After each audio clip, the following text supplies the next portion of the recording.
আমরা ছোটকাল থেকে দেখতেছি এখানে একটা জনগুরুত্বপূর্ণ একটা রাস্তা, এটা রানীবাজারের সাথে আমাদের ফুলতলি গ্রাম, মঙ্গলপুর গ্রামের ভিতরের রাস্তা। কমলগঞ্জ আলীনগর ইউনিয়ন গ্রামীণ সড়কে ৩০০ ফিট জায়গা পাকাকরণ না হয় চরম দুর্ভোগে ইউনিয়নবাসী।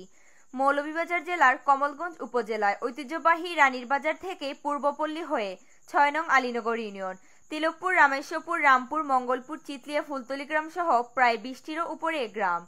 এই সড়কের মধ্যবর্তী স্থান ৪ নং ওয়ার্ডে ডিসি খতিয়ানের একটি পুকুর বিদ্যমান রয়েছে।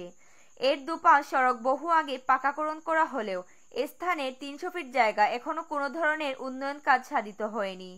ফলে চরম দুর্ভোগে পড়েছে ইউনিয়নবাসী সহ এ পথে যাতায়াতকারী বিভিন্ন শ্রেণী পেশার লোকজন।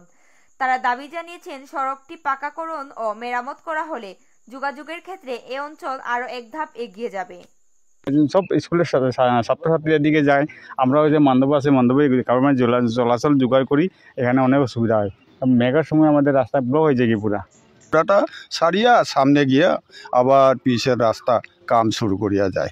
এই যে টুকরাটা কোন কারণে যে পিস হয় না, ইচ্ছলিং হয় না, গোফাত থাকি যায়।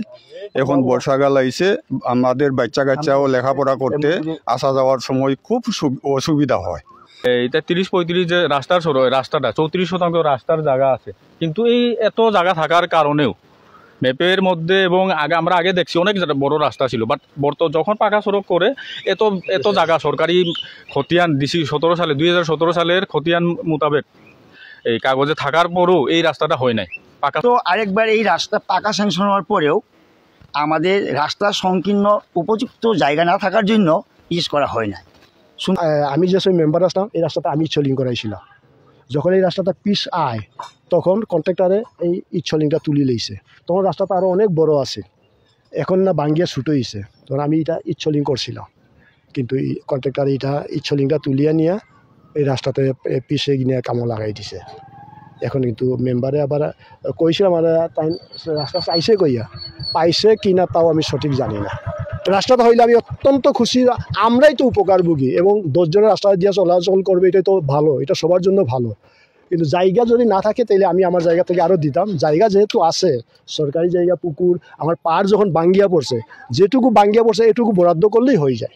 আমাদের তিলকপুরের এই রাস্তাটি দীর্ঘদিন ধরে ভুক্তভোগী হয়ে আসছে আমাদের এলাকাবাসী এবং এই আশপাশ জনগণ যারা, এবং সরকারের কাছেও আমি বিনীত অনুরোধ জানাই আমার পক্ষ থেকে, যাতে এই রাস্তাটুকু জনগণের স্বার্থে একটু উন্নয়ন করে দেয়া যায় কিনা।